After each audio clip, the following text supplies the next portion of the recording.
Good evening, everybody. The Old Wolf here again for another episode of the Witch and Wolf Wisdom. January 4th, 2022, the first podcast of the new year. Fun times indeed, fun times indeed. As always, the music, views, expressions, ideas, and everything like that are mine alone. Most of the elements that we will be putting out here tonight are done by myself and or you, but I will be dumping into the meme pool later for just some highlights of 2021. So all the appropriate, copyrights, etc., will be in line within the imageries. Good evening, everybody. Hope everybody had a great new year. I don't know about everybody. 2021 was a bit fucking whack. But, hey. Well, this is my thoughts on it right now. Before I agree to 2022, I need to see some terms and conditions. I think this is only fair. I think okay. I don't, Would you actually read the terms and conditions? So many Fuck people yeah. just go through it and go, because that's stupid, you know what I mean? That's just basically, playing Russian roulette. You don't know what the hell you're signing. No, I want to see what's coming down the pike. I think that's only fair considering what the past couple of years have been like. You're required to sign over your soul. Fuck that. In blood. No. But anyway. What's the Scientology contract again? It's like something like forever, ever, like 10,000 years shit. Okay, that's the contract. Yeah, I know. But anyway, all joking aside, and we'll come back to that a little later. We do have a couple of things. Obviously, tonight we will be announcing the December trivia scavenger hunt contest winner. Oh my goodness! Do we? Yes, have a winner? we do. We have a winner. We're going to give it a little bit before we get into that. Not going to go too long, but we will be getting to that a little bit later. As always, the podcast and everything is part of our services. A whole bunch of different things. Oh yeah. That you and I both do. Shiya is an accomplished, tarot reader. She also runs the mentorship circle, spellcasting, counseling. We've been doing a lot of custom spells lately, I've been noticing. I've been doing a lot of custom spells lately. I've got a spell up on the altar right now for some healing for some people. So, it's spell time. Spell time. Well, we're at just after the new moon, so it's a great time for new beginnings.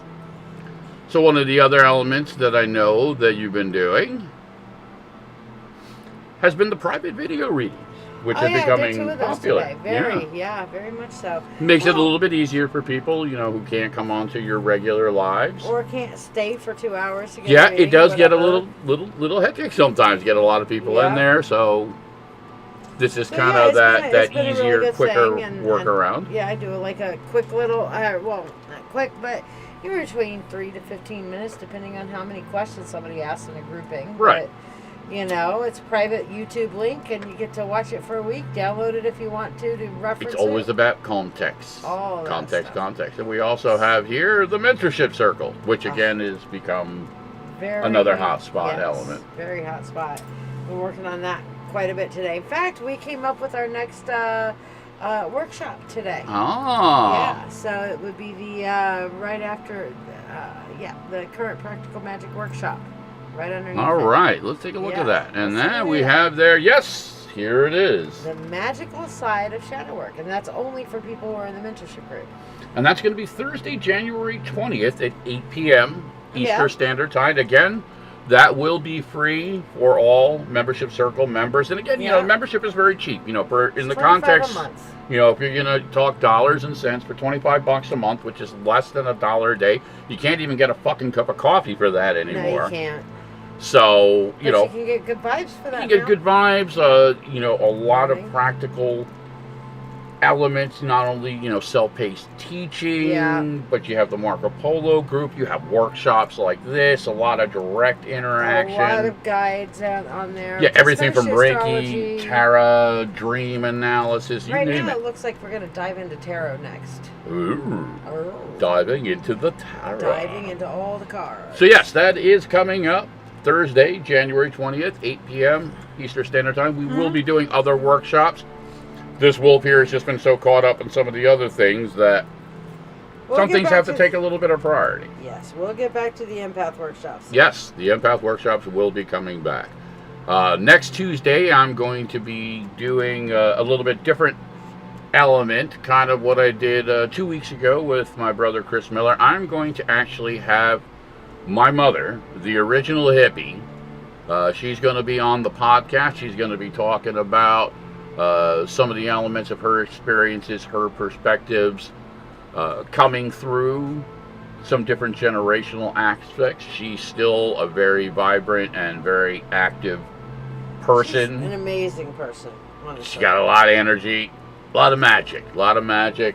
Most of what I learned came directly or indirectly through her back in the day.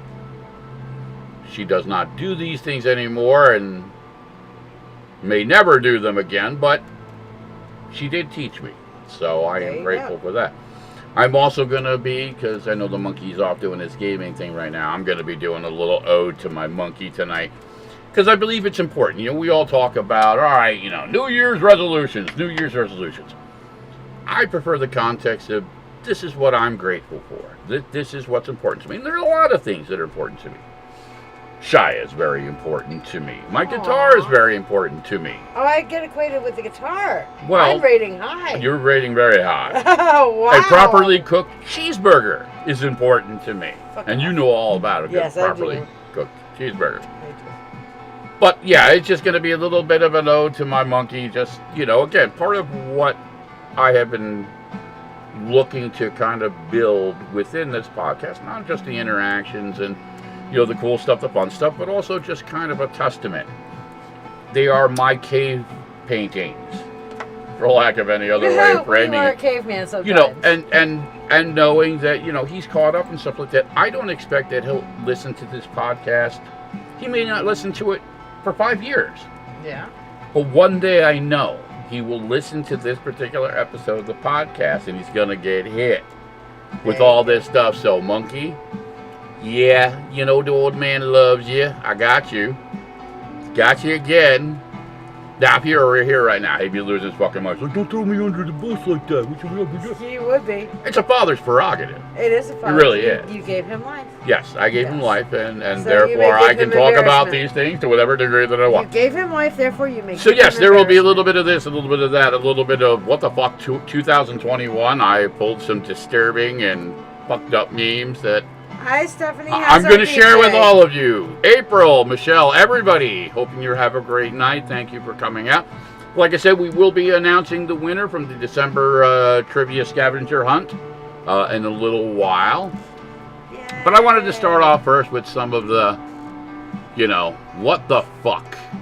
Fuck. You know, just some of the little bit, you know, well, listen, there are elements, you know, and I will just, you know, start this off. I'm afraid I've seen some. I'm going to start this off with a very simple context, okay? And just to kind of, you know, frame it, as they say. Oh, God. This is going to be the theme. When you laugh at something you shouldn't have, so you pre-book your place in hell. Now, for a lot of you, hell may or may not be a real place. Honestly, that's me playing, what should we call it? Cards Against Humanity. Cards Against Humanity is fucked up, going to hell. But no, we're going deeper. We're going deeper. Oh, we're going deeper than that. And yes, there is going to be a January contest. Well, January, February. January, February, yeah. I mean, kind of wrapping up this. It's going to take a week or two. We're going to get with the winner so we can make sure, you know, the sweatshirt's going to be a custom design. So we want the winner to be included in that process. So it really, truly does represent that element. We already have an idea for what the next contest is going to be, and we think it's going to be a lot of fun. It's definitely going to be fun. Yes, Michelle, we're all going to hell in so many different religions. Yes, it's going to be fun. So yes, this is going to be the framework of just some of the things that caught my eye through the year and made me be like, what the fuck? Giggle, giggle. Now again, it wouldn't be fair if I didn't start off with one of the things that has brought me constant, and I mean constant, they're very tough. elements. Yeah, you gotta keep that one on. La la la. Yeah. So, little bit of technical difficulties. I don't know why that one has to stay on. Because it's the folder. Yeah, you well, can turn the hell going to hell one off, but you got to leave the 2022 folder on. Put the 2022 folder back on. Yeah, but you can't. They're both. No, trust it.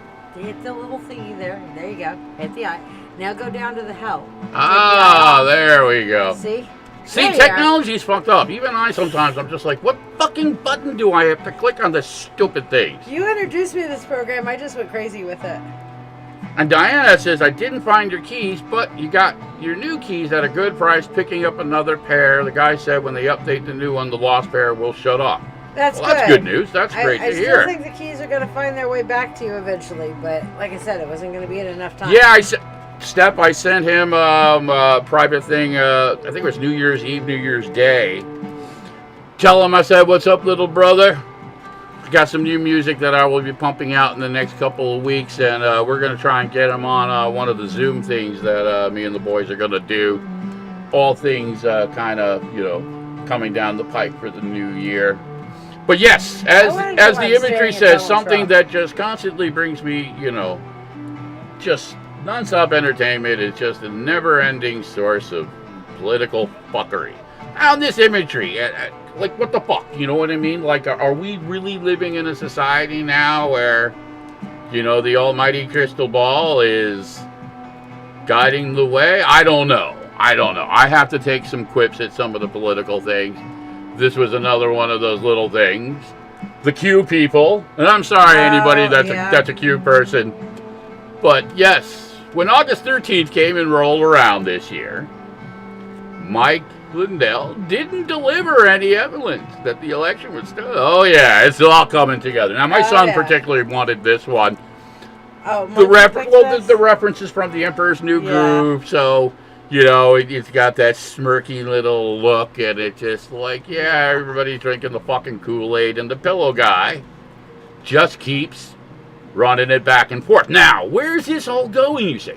I just kind of wanted to lead it into the actual horror. And I tell you what, this next one, I almost shit myself when I saw this one. This one's great. Okay, here you go. Hello, I'm the Mr. Pillow Guy, and this is my pillow wife I have sex with. And these are our pillow children we made in defiance of God's will. I love how fucked up that's fucked up. Is. That's really fucked up. That's really fucked up. I mean, I mean, again, all things being equal, when you put yourself out into the public eye like a fucking crazy pillow guy, all bets are off, man. I'm sorry. This is what happens. You are now fucking forever immortalized as the pillow fucker. With pillow children. Okay. That are made in defiance of God's will. Yes, in defiance. In defiance of God's will. Now, you I'm really curious as to, who qualified that. You know what I mean? I'd like to see the fact checking on that. Just, because it's disturbing. Like, I feel bad for the pillows. You know what I mean? Looks like the face of the big guy from the Goonies. Listen, it's just fucking insane. Another endless source of entertainment through 2021. Now, this one I was amused by. Yes, Karen. I was very amused by.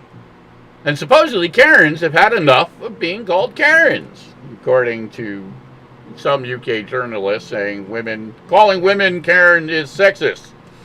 I love the Kermit memes. I've been a fan of Kermit memes for some time. And this is one of your classic ones. How to slap someone through the internet. Yep.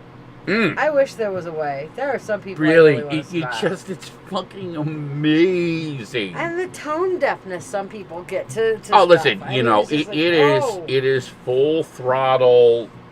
I don't know how Karens could not know that they're Karens. Alternate reality Twilight Zone dance. I don't know. It's a good one. How do you go through life as a Karen without knowing that you're a Karen? I don't know. It's just crazy. I really don't. I like and there are a couple of interesting. Like this was a good one. This one I found particularly refreshing. It's like, hello, I'd like to report black people minding their own business. Oh, the shame and the horror. Yes. They're minding their own business. Yes, there's nothing more terrifying than a black person just aimlessly minding their own business, doing nothing. Karen needs to walking their dog, swimming in the pool with their children. I mean that's a crime. I mean it just really Jesus. The audacity. The audacity. Ashes like, oh man, the kid who was riding the celebrity of surviving a school shooting and making money off the deaths of his peers, and then when he started Anti-Pillow Man, stopped because of a tantrum. Oh, that's funny. Listen, I mean, again, all things being equal, there are so many variables out there that are just so out of whack. Parents are crazy. You know what I mean? This was another one that definitely stood out for me. Oh, God, the Cardi B one. Yes. I'm sorry, Cardi. No, you're not. And listen, it's a great moment. And it just simply says, I was at a Cardi B concert for 45 minutes before I realized it was just a homeless man yelling at a trash can. Now, there are certain things in life that it just, once you see or once you hear, you can't. I will now forever associate Cardi B with a homeless man yelling at a trash can. It's kind of like the Deadpool thing. I always make the quirky, references, the two hobos fucking in a shoe full of piss. Yes. That's just a great line. When you get to play that in a context in real life, in reality, oh yeah, it's just fucking great. Absolutely fucking great. But again, listen, there are little things that again make us say, when you laugh at something you shouldn't have, so you book your place in hell. You know what? I'm driving the goddamn bus. Anybody want to ride? Love everyone, no matter what. But what if they're gay or they believe in other gods? Did I fucking stutter? Listen, I would pay real money to just for an actor to go into a church as Jesus and just play this particular card. That would be awesome. Because it really, again, all things being equal, and it's not to, take away from anybody else's scene, but Jesus was preaching about hanging out with lepers and whores and stuff like that. There's nothing in the word, and I mean, again, you can take your Old Testament and be like, oh, man shall not lay with man. No! Yes, taken out of context. No. Yes, did I stutter is definitely a personal favorite. It's like that one thing I showed you, from House of Cards. Well, if you're going to do that, you got to, sell your wife, stone your wife for doing whatever, sell your brother. Yes. Blah, blah, but it gets better. It gets better. Yes, the awkward moment when you find out Grandma is the penis drawing bandit. Is an easy That's solution. fucked up. Now listen, in Grandma's defense, Grandma's probably at the point. She's probably, she wants to shame that person. She's embraced that Betty White philosophy of just, fuck it. Betty White. I'm going to draw dicks on everything around here. But listen, I think the real context, she's learned and she realizes the only way she's going to get this fucker to wash this truck is to offend his manhood. Yes. And what quicker way to offend a dirty truck driver than to point a whole bunch of dicks on his truck? Yeah. I'm just saying. I love where it says the dick wagon. It's the dick wagon. Grandma has a message. She didn't get run over by a reindeer. She's outside of Austin, Texas, marking up vehicles. So if you should happen to be somewhere out in that area, and if your vehicle has a dick on it, how did it automatically? You gotta look for Grandma here. She is the penis drawing bandit. Oh, but it gets better. It gets better. It gets better. It gets better. It gets better. No, no, no, no, no, no, no, no, no, no, no, no. No. Ah, yes. No. After a violent night of fisting, no, Ernie inhales the pungent aroma of his own inside. No. It really there's some things that could probably get a little bit more fucked up. But I tell you what, I laughed so hard when I saw this fucking meme. Not okay. To take Bert and Ernie and put them into such a Pulp Fiction moment. Ernie, getting fisted by Bert. And then enjoying the pungent aroma of the night's work. We're over it. Oh my God. Yeah, that's fucked up. Yes. Your Sesame Street memories will now forever be scarred. Once you see a thing, so you can't unsee it. Yes, Ash, smells like sweaty, damp felt. Well played. Well played indeed. Well played. Oh my God. Oh, yes. Oh, there's just some things. And of course, we're going to follow up with this one just, for the Native American angle. I thought this was great. This is hilarious. And it's just a meme again that I grabbed. I don't know who did it, but basically it says, a Native American woman I know said that she and her friends have jokingly named this guy Dances with Karens. And I find that pretty darn funny. No offense to the decent Karens in the world, of course. Okay, whoever put this together at least felt inclined enough to be like, hey, listen, not all Karens are created equal. Some of you who may be Karens, not in the contextual aspect of Karen. Yeah, but okay. Karen. But listen, again, in funny fairness. He was a self-styled quote-unquote shaman that nobody else was saying no. He's not a shaman. So yeah, Dances with Karen. Well, listen, and here's the funny, and again, I try very hard to be middle of the road when it comes to the politics and stuff like that. But when you go into the fucking U.S. Capitol dressed like a fucking Pokemon trainer, okay, and, this is, like, what the fuck are we teaching these kids in school? Now, keep in mind that this guy, when they grabbed him and locked him up, lost his mind. The jail is way too scary. They don't have my vegan food. Yeah. You know what? That's why it's fucking jail, man. That's why you don't do bad things. It's absolutely insane. You know what I mean? An insurrection. Some of the other ones, there was this great one, and I just didn't have the time to rip it out. It was one of the other characters, one of these neo-Nazis crying, on his video conferencing about the jail is so scary, they don't understand me and my Nazi ideals. It's like, that's because you're a fucking Nazi, asshole. And that's not to say, and here's the distinction, just because you're conservative, just because you may identify on the right, quote unquote, doesn't make you a Nazi. No. But if you're running around with a Nazi flag, talking about burning Jews and shit like that, then you're a fucking Nazi, and you're a problem. And it's really unfortunate because I come from a family that is considered pretty fucking conservative with conservative credentials and all that type of stuff. Okay, and it's not fair. It's not fair to the people who just want a little bit better accountability within their government, a little bit less intrusion. Maybe they have a particular religious context because of abortion, which, I'm pro-choice, okay? It doesn't mean that I like it, but I also try and be open-minded enough to not take positions that force other people to make choices based on my perceptions. You know what I mean? Because really, I'm not a woman. No. Well, I mean, again, a lot of it has just reached such absolute ridiculous. And, thank God that there are still, as Ash says, moderates some of us out there that are still, trying to say, hey, no, this is not what it's supposed to be. I just want a purple party. I think John McCain's losing his fucking mind in the hereafter. Oh, yeah. You know what I mean? And a lot of other, moderates, are looking at this and saying, yeah, how the fuck did we end here?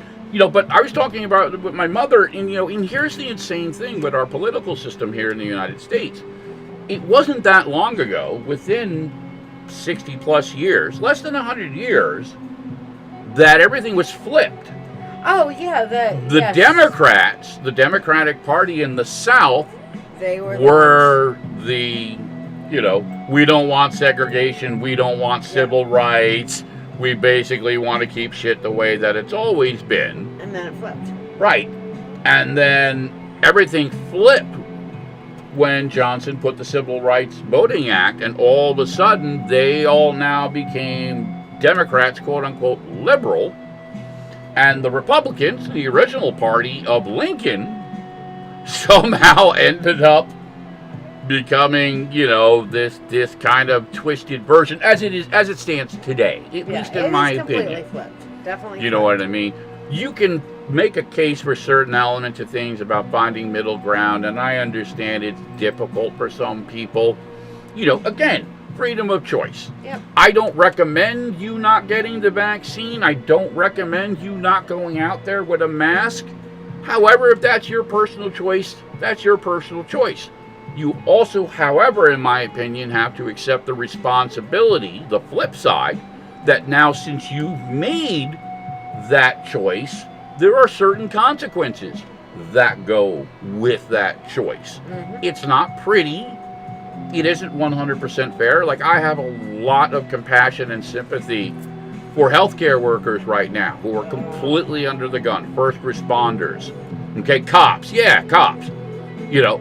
All these people, and not all of them, especially when you're talking police, they're not all bad guys. A lot of them put their lives on the line every day to help people, to serve people, but especially within the healthcare industry, you know what I mean? It's absolute insanity out there.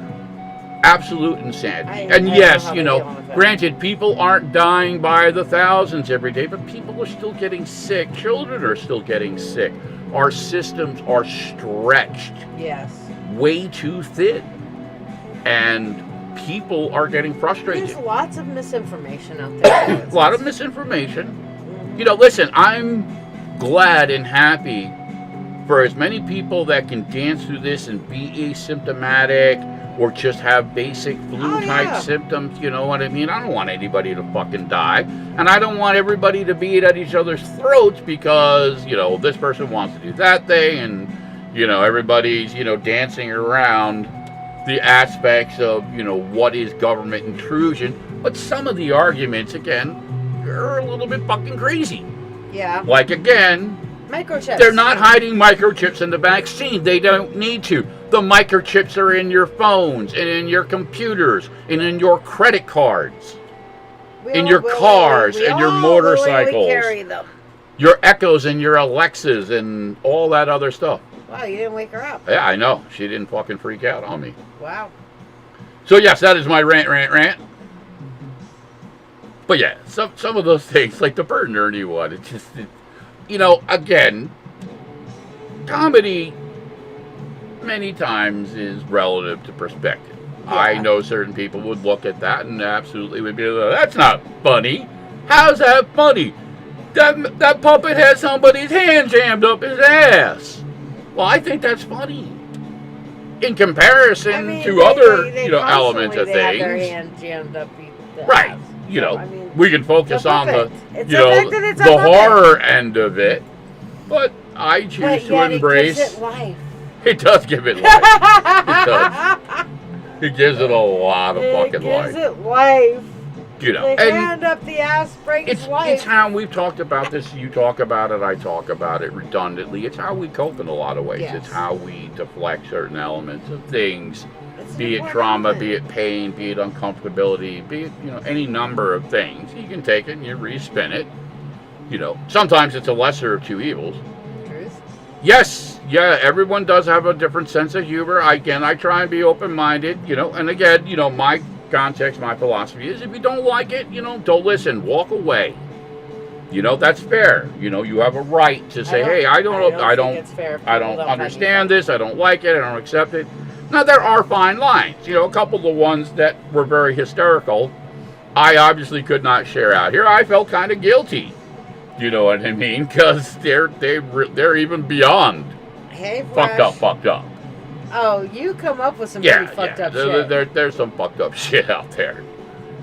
But it is also reflective of our culture. It's reflective of elements of things that we may not have all been through, but we can relate to in different abstract ways. And then there's the other things where we have all the D&D memes that half the people we show it to wouldn't get. Well, listen, I understand. Like, again, here's one of the tough things, and I'll use two different analogies. First is like Hitler comedy. Okay? I'm one of the people, not unlike George Carlin and others, that believes that such a monstrosity, such a great evil, that the only thing you can really do sometimes is take some of the darkness and put it in a different context. Put it in humor. Now, that's not to say I believe that the Holocaust didn't happen. That's not to say that I want to be dismissive of the pain or the suffering. I've had those elements that be like, listen, I get it. You know what I mean? I understand for some people it's much more sensitive. However, I would rather joke about Hitler getting fucked with a pineapple. I find that perfectly appropriate. AKA South Park. Than, focusing on, the horrible shit. It's the same analogy and part of the same dilemma that Dave Chappelle is going through. He chooses to frame some of the more uncomfortable elements that people are struggling with some of the, elements of gender neutrality and transgender and alternate lifestyle elements. Not everybody's going to be able to relate to it. Not everybody's going to agree. So Dave's answer is, let's put this in comedy. Now, keep in mind, Dave jokes about a lot of things. He jokes about white people. He jokes about black people. He jokes about dicks. He jokes about pussy. He jokes about gay people. And he jokes about straight people. Binary, neutral, whatever. If they're fucking gerbils, it doesn't matter. That's the context of comedy, that it is not based in anything. Right. And really, he has said it himself. He doesn't have a problem with gay people or transgender people or whatever, label they want to grab onto. That's your right. That's your choice. You can identify as however you want, as long as it, again, isn't carrying over onto the rest of us. Right. But there are certain things, and we all know that within any scope of a society, some people take it too far. And all he was doing was putting, again, the comedic spin to say, hey, listen, you all can do what you got to do, but why do I have to somehow write the check to make you now viable? Because, again, there lies that fine line balance. You don't have to agree with it. You don't have to like it. But you can't, say, well, you can't say this, but over here we can say that. No. Doesn't work that way. Double standards. Well, it's beyond double standards. It really is just kind of this alternate reality where we're just going to self-justify to such an extreme degree without taking into consideration how does it apply in the bigger picture. And this is one of the things I had talked about in an earlier podcast. I think that there are boundary lines. I do not believe it is fair to children to have, in the analogy I used, a 13-year-old boy who decides he wants to identify as a female wrestling on the woman's wrestling team. Mm-hmm. Okay? I don't say that to be sexist. I'm not saying that he shouldn't be allowed to compete in some aspect. But no offense, okay, there has to be boundary lines. It's the same analogy. Whereas, I can't just go into the women's bathroom and hang out and watch you all do what you do. It's not acceptable behavior. No. That's why we don't allow adults to have sexual relationships with children, because it's just, again, unacceptable behavior. That's why we don't just randomly purge each other and kill each other. All these elements are reflective. That's not to say that a transgender person wrestling on, a team is equivalent to rape or murder. These are just analogies within any society, within any culture. There has to be slight boundaries within the scope. It doesn't mean that you can't identify this way. And when you become an adult, doesn't mean that, you can't apply it in other aspects. But when you apply it in a context that affects other people, aka every other person on that team now has been put into a different framework. They didn't choose it. It is not by their choice. It's not by their parents' choice many times. And that's not to say we don't want to be inclusive. We do. But we have to, again, balance it with a little bit, I think, more realistic elements. I have the same analogy. I believe in the Second Amendment.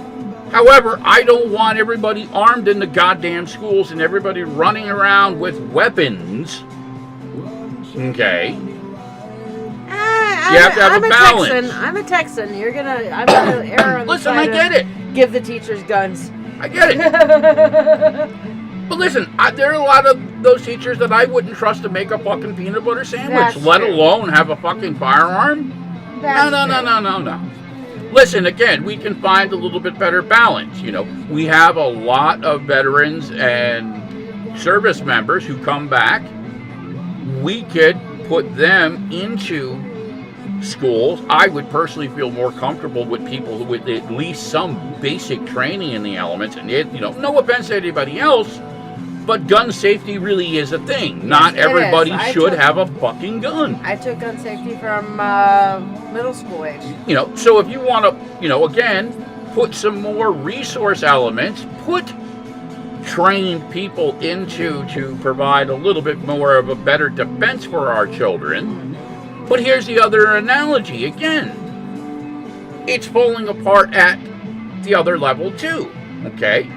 If we're not taking responsibility for our children, and again, that's not to say that it is a 100% thing, but like with this last kid, all right, there's no reason to have these things just floating around out there. When my grandfather taught me to shoot, the first thing he told me is that you don't ever touch this fucking gun without me around.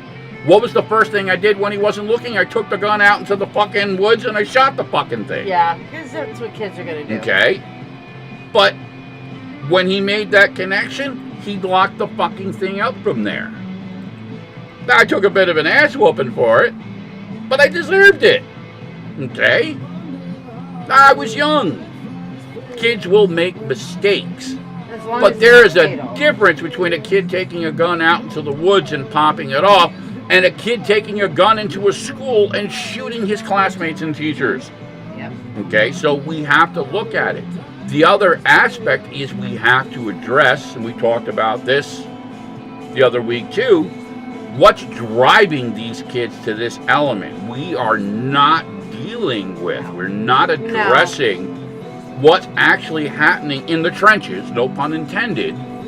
Kids are getting bullied, they're getting abused, they're getting manipulated into these fucked up places, okay, where they feel they don't have any recourse, and it has become so ingrained to certain degrees because it's emboldened, you know what I mean? So now you have a piece of our population that's glorified it, but on the other end of the spectrum, we have such little tolerance for looking at children who maybe, again, for whatever reason, are outside the box. We want to throw drugs at them. We want to throw them into, institutions. And as parents, I know, like my conversations with Steph, it's incredibly difficult, trying to protect our children, teach them right, and, believing that, okay, I send my kid to school, that I'm not going to have to worry about certain elements. And you try and do everything right, and then, you go through what she and DJ had to go through, which is absolute fucking insanity. Truly. So, again, complicated elements, but there are a few simple solutions, middle grounds, as I like to say, that I believe that we can all find. A good healthcare system and a good mental health care system across the board. Well, again, let's not run to drugs right off the bat. No. You know what I mean? Let's really try and understand what's going on with people, understand why they actually feel the way they do and how that translates. On my page, we were having a conversation today about ADHD, and I was talking about, I was diagnosed with ADHD, thankfully not until I was in high school, and therefore did not have to go through my entire childhood medicated. But I only stayed on medications for like 2 years. And then after that, I was like, you know what? I can find a way to live with this. I believe that having ADHD is a superpower.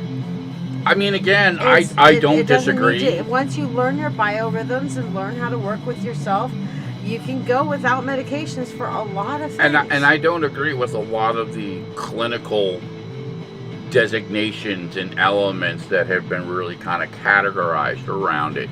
I look at it more, again, as a control element. Children, by default, should be all over the place. They should be challenged. They should be engaged. Not everybody is equipped to deal with children, okay? So many times, the problems in these classrooms really isn't just about the kids. It's more about the teacher. And then by default, to some degrees, the environment that's carrying over. Yes. So we have to look at it in the case-by-case situation, which requires a little bit of time and energy. And unfortunately, my impression is, especially with the way things are clinically handled, it's just quicker and easier to rubber stamp. Oh, Here, have some ADHD. Here, have some fucking Ritalin.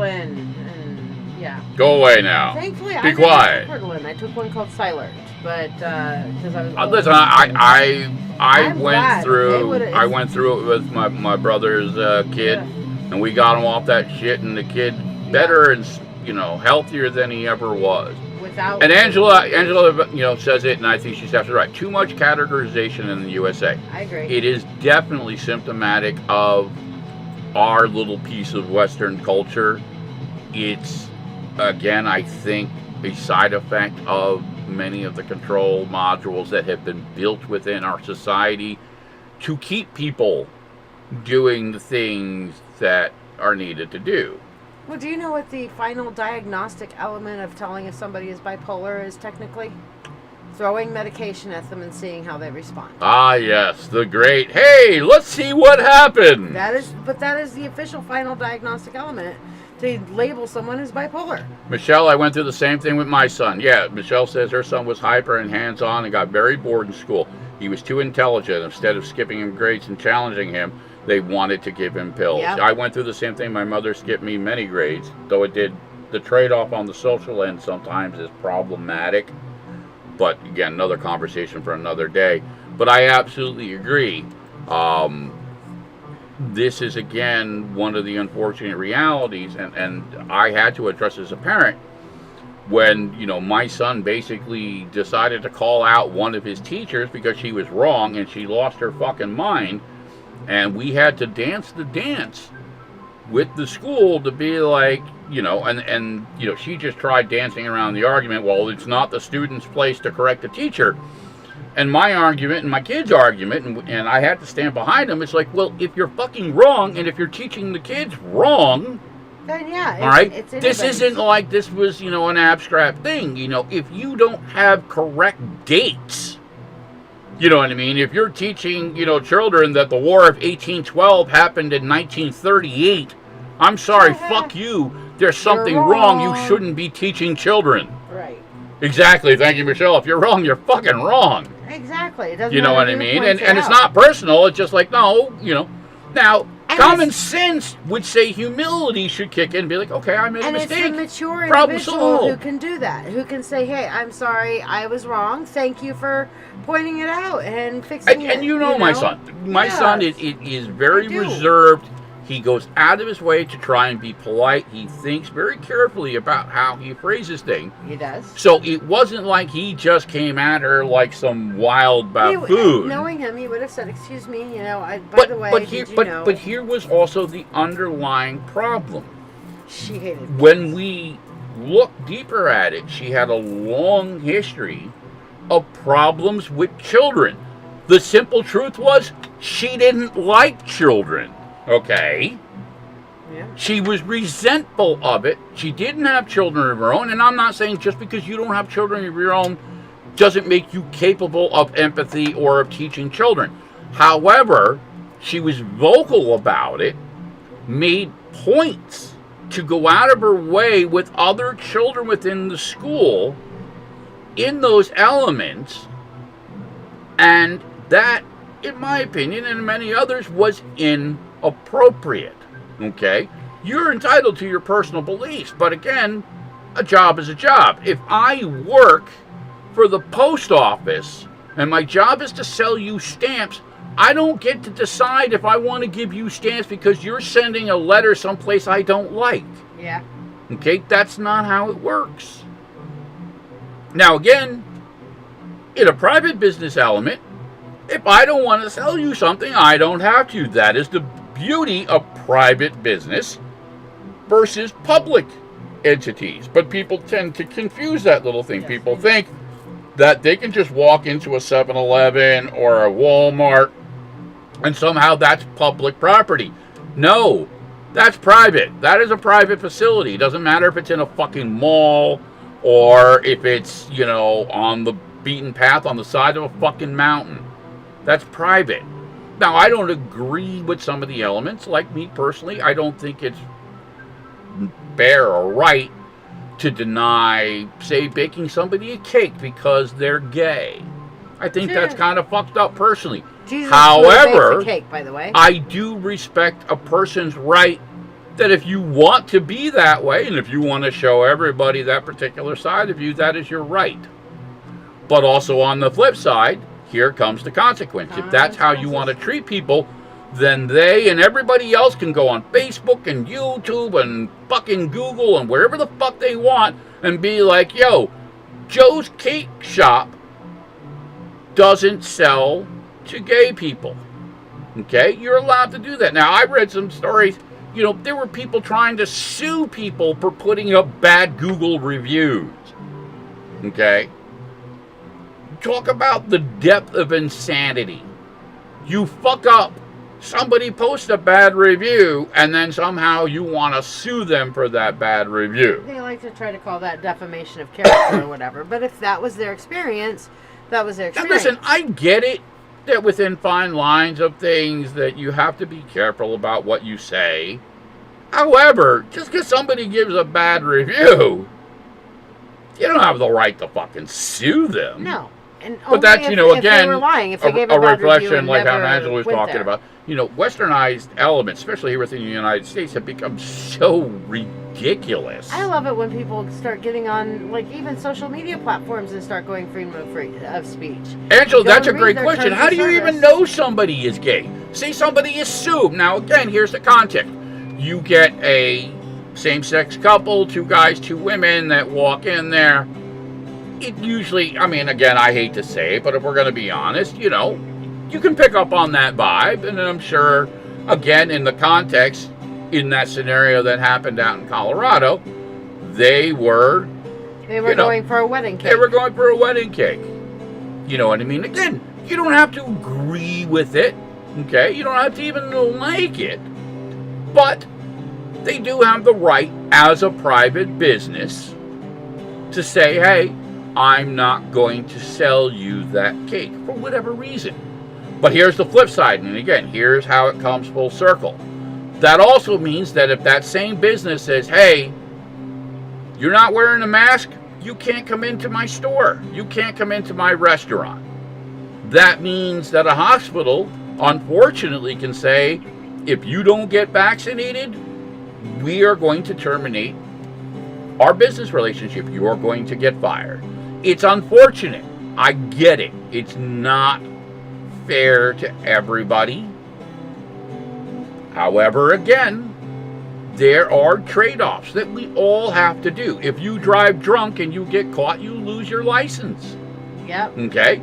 Just because somebody wants to do what they want to do doesn't mean it's fair or right for everybody else as a whole. So that's why we have to have, again, these basic constructs around us. So I think it's that time now, 8:49. As mentioned earlier, we had a contest in December. Yeah, we announced the contest. Okay. And we had a lot of people interact. Yes. And it was really cool. However, there can only be one. Okay? Yes. And it was close. It was very close. All right. Promotional. And we're going to pull it up right over here. Promotional first. All right, so we're switching it over, and here we go. Contest. All right, here it is, and the winner is. Hold on. Shia wants to do a little bit of drum roll. And it was close. It was really fucking close. But here we go, and the winner is Ash Buck. Ash Buck just barely beat Michelle Myers out for the first place. Okay. Only a few points left between the two. But let me tell you, these two were going back and forth, back and forth. Now, Michelle, you did win the last week's weekly. Yes. So you also have the second prize. So you have she has a full spirit insight on the live. She have a full spirit insight on the live, and you have a half-an-hour reading that you can schedule with either Shiya or myself. Ash, we're going to get with you on the side sometime within the next day or two, depending upon your schedule, to map out all the elements to get you your custom sweatshirt. And again, also too, your half-hour reading with either one you can schedule with either one of us. You know, again, you both know how to reach out to us. But thank you again for everybody's participation. Congratulations. We will make sure that we'll get a picture of that sweatshirt out when it's done and it's completed. Understandably, and Ash's photo, no, the dog is not Ash. Ash just chooses. Those are her hippos. Those are her hippos. Okay. And that is Michelle. Yes. Okay, so just so there's no confusion, everybody likes to identify how they like to identify. Ash uses her hippos as, you know, her profile elements. As a musician, I put myself out there. You know, Michelle puts herself out there. Shiya puts it out there. But it's, you know, it's how everybody chooses. I thought it was actually kind of cool. You know what I mean? To use, you know, because they're, you know, they're part of her family. They are an extension of that. Oh, Barb, I'm so sorry to hear that. I'm sorry to hear that, honey. Holy crap. That's abrupt. Yeah. Wow, Murder. that sucks. Whoa. Well, we went from a contest winner to unfortunate death. Really sorry to hear that, Barb. Heart goes out to you, love. Yeah, those are the things that, you know, how do you even... I mean, all you can do is because really, it's like blowing smoke out somebody's ass. I mean, yeah, you can empathize. I'm sorry, but it's just like... You can't really understand, you know, other than grief. It's crazy. And the abruptness of that, yeah, it's hard to deal with, so... Our condolences for whatever it is worth. You know what I mean? Mm-hmm. And our sympathies to you and your family for whatever... Yeah, no, it's okay. Listen, Barb, you don't have to apologize. Listen, one of the elements that we always make it a point to do, regardless if it's on the podcast here or if it's on the live, we're here for each other. Is that we talk about the elements that go on in our lives, be they good or be they bad sometimes. Yes. I don't believe in coincidences for whatever reason. That's how it played out, so that's okay. We don't mind. We're not upset with you. Mm-hmm. You don't need to apologize for it. Again, I wish there was something more, you know, again, I'm not the type of person, I'm not going to bullshit you and throw you a bunch of fucking psychobabble, you know what I mean? Obviously, you and your family are dealing with an incredibly painful and difficult element. You know, the only other thing I can say is I hope they get the fucker that did it. Yes. Justice. You know what I mean? I will not apologize for that particular context. There are certain boundary lines, I believe, that when they are crossed, they are crossed. Yep. And, you know, that's the only way that we can survive as a society, as a culture, is by drawing those lines. So we have to. I hope you and your family get some type of And remember, how resolution. You grieve is how you grieve. Yeah. There's no wrong. There's no wrong. And, you know, Shauna, you're right. Darkness, the unknown, most people are scared of the dark. But, you know, Shiya says this, and I think it's a great analogy, and I'll let you say it. If you have no shadow, you're not standing in the light. We need to understand that the elements of darkness frame the elements of light. One cannot exist without the other. Understanding that gives us not only better tools, but, you know, realistically, we're again going to have the honest conversation, a better framework for dealing with the darker, more dangerous elements when and where they do come jumping out. You know what I mean? And you know, and again, you know, some of it is perspective driven. You know what I mean? I've listened to, you know, hard rock and metal and stuff for most of my life, but I also listen to classical music. I listen to jazz. I listen to Frank Sinatra. You have a wide But because I have long hair and tattoos and stuff like that, you know, if you catch me on any given day, you know, listen to some fucking Metallica, you know, I've had people literally walk up to me and call me a Satan worshiper and, you know, and listen, you know, everybody's going to have their perspective. Everybody's going to have their opinion about this or that or the other thing, you know, and to some degree, you know, certain elements of dark, I think, are just mislabeled. You know, sexuality is always one of those contexts. Oh, it's dark. Well, it's just, you know, dark to who? Just because you're in the closet and it's dark doesn't mean the rest of us out here. It's not dark to us. So, I mean, again, you know, sometimes there's that little bit of thing. Now, you know, if you're talking about sacrificing small children on an altar, yeah, that's way outside the scope of what's tolerable to me. That's too dark. Oops. And you gotta fucking go. Oops. Okay? I don't do that dance. Aww. Okay? I'm teasing. But listen, all things being equal, sometimes, and there is the analogy that, it takes darkness to fight darkness. That is true. You know what I mean? And I really believe and let's really be honest with you. If a guy's coming out of a dark alley and is going to rape and kill you, you're not going to diffuse the situation with kind words. I'm going to try to kill him. However, if you've got a taser and you taser his nutsack, it's dark. That's dark, but it's going to remedy the situation beautifully. You see where I'm going? Again, all pun, joking aside. And Bob, you said, you wonder if there's light at the end of the tunnel. Let me tell you, we all go through dark times and difficult times. There have been times where I didn't know if I was going to get out of that point of my life. I know that you've had times that have been, one thing after another, and darkness and trouble. Listen, sometimes there are horrible elements that come into their lives. There's nothing we can do. Full disclosure, I don't talk about this a lot, but I went through a situation when my son was younger where my younger brother murdered his girlfriend. No joke, true story. Murdered his girlfriend, cut her up, and put her in the trunk of his fucking car because he was a drunken alcoholic like my father. And he hit his bottom, and the two of them were volatile, and it ended up with her death. And he's serving a life sentence in prison for that. Does that change the pain and the horror that he brought upon that girl's family? Absolutely fucking not. And even in and your there's family. No fucking words. There's no magic fucking wand. Okay? It sucks. It's a big pile of shit. Now, this was my kid brother. I loved him, but I had to draw the line between what was right and what wasn't right. So I didn't defend him. I didn't take his side. And unfortunately, by making that choice, I don't have my brother in my life anymore. It's an unfortunate reality, but I couldn't have that around my son. Yeah. He made a choice. And as such, there are consequences. And his choices cost somebody their life and caused another family unneeded pain. And it's fucked up. You know what I mean? And, again, how do you dance around those elements sometimes? The question is, is there light at the end of the tunnel? And we make our own light. I feel like, yes, there's always light at the end of the tunnel. But there is light at the end of the tunnel. There's putting one step in front of the other, dealing with things as they come.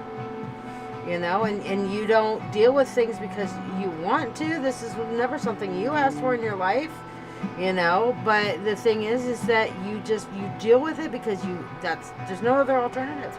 You just deal with it as best you can. You learn from it and you keep stepping forward. And yes, there is light at the end of that tunnel. But there's always a context. I know people that have gone into war situations and have killed people. Does that technically make them a murderer? See, I have a little bit different context. They didn't want to.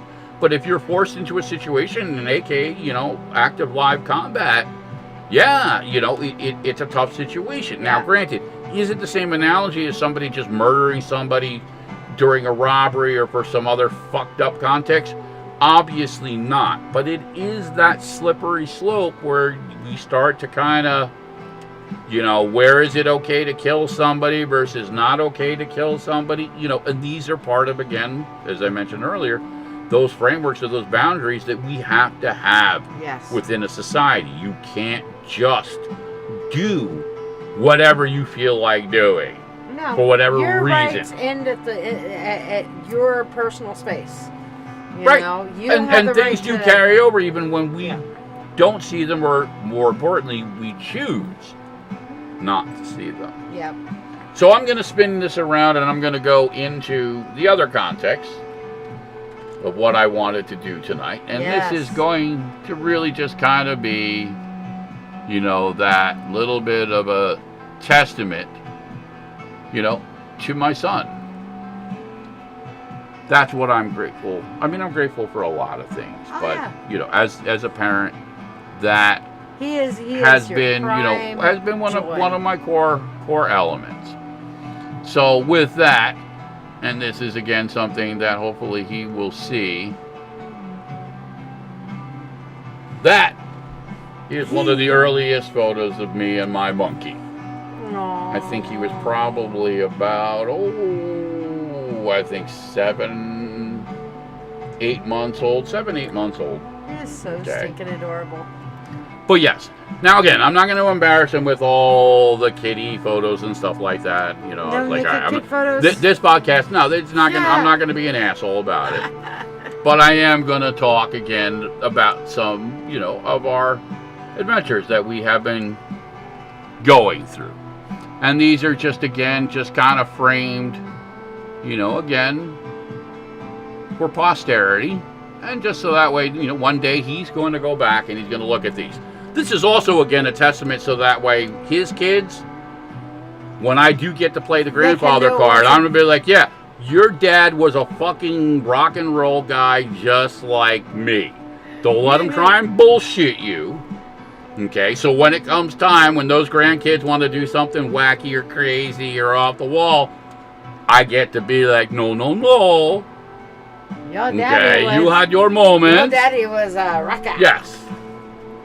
Now again, these were, from the very beginning when he and I started this project. And the deal, and for those of you who don't know the story, when we formed Broken Past, I only agreed to do it if he was my rhythm guitar player, because I had spent several years teaching him to play, and it was, again, one of my bucket list elements. So that was how that started. So those couple of shots, again, were from the very first days. And we just, again, progressed them. This is one of my favorite ones. This was from one of the autism events by a photographer down in the Jersey Asbury Park area. That is me and my son, Angela. I'm the old guy, the monkey's the young guy. Not hard to connect those particular fucking dots. Yes, this is my testament to my monkey, my son. Now, why do you call him the monkey? I call him the monkey because when he was a kid, music was one of the only things that I could get him sometimes to calm down with. He would just get, that kind of cranky crying, 1, 2-year-old, 3-year-old, those years, or anybody who's a parent, those first couple of years, children can be very cranky and fussy and colicky and all kinds of things. But long story short, music was the key. And a particular track that was magical, that always worked, is when I would dance with him in my arms to a track from the Beatles' White Album called Everybody's Got Something to Hide Except for Me and My Monkey. I know, it's a mouthful. But that's how he became my monkey. So he and I, again, started this adventure. And he and I have been blessed. This was us at the Rocks, Ribs, and Ridges Festival with Marshall Tucker and Charlie Daniels. Again, these are just, little things. This was from our first show. It's so weird to see in Virginia. You with short hair. There is the wolf with short hair. Believe it or not, before starting this band, I actually had stopped doing this. I had short hair. I was, running a business, being a single father, trying to do the right thing. I did not want to send the wrong message. So, he was already at the long hair stage, as you could see, and this was something that he really wanted. I taught him to play guitar. He's like, I want to play. He's a damn good player. So, yeah, and you can see, again, yes, the Under My Skin for Life Foundation was part of the core element of that. This is another one of my favorite shots. This was from a show that we did in support of a recovery house. And, again, a lot of what we did was in support of different charity events. That was the other context of why we did what we did, was to volunteer our time. We were members of the Under My Skin for Life Foundation, which, for those of you who don't know, is in Atlantic Highlands, New Jersey. founded by Tony Rodriguez, who also has a tattoo shop down there, no coincidence. Yeah. But basically, we did different types of events for kids with autism, for kids with brain injuries, the children's ward at several different hospitals in the Central Jersey, Jersey Shore area. Lots of different charities. We also did it in PA, we did it in New York. We had a chapter in Virginia, a chapter in Florida. So, we were bouncing around. We were having fun with it, and it was a great learning experience. And it was a great bonding experience. There's a famous venue that you and the monkey got to play together Yes. I don't know if you have any pictures of that in here. I don't know that I did put that one in there. I don't think you did. But yes, that really, again, playing at the Stone Pony was, again, that kind of iconic moment of just, performing, at a world-famous club, a lot of friends and people, and just, really enjoying the little magical elements of making music with him. We actually started, writing songs and stuff like that.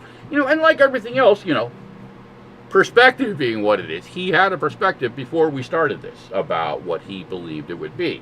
A couple of years into it, believe me when I say, I don't think that kid will ever play in a fucking band again. He got what he needed. Learned his lesson. Yeah.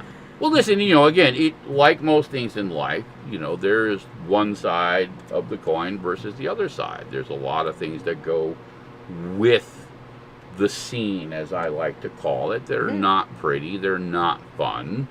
Anybody, who knows somebody who's a quote-unquote struggling artist, be it a musician or a dancer or a painter, knows it's incredibly tough to juggle it, to do those types of things, to stay true to your art, to your craft, and then somehow try and be able to balance it with everything else in life, especially within the music scene, and particularly specific types of music scenes. There are also carryover elements, as we will call them.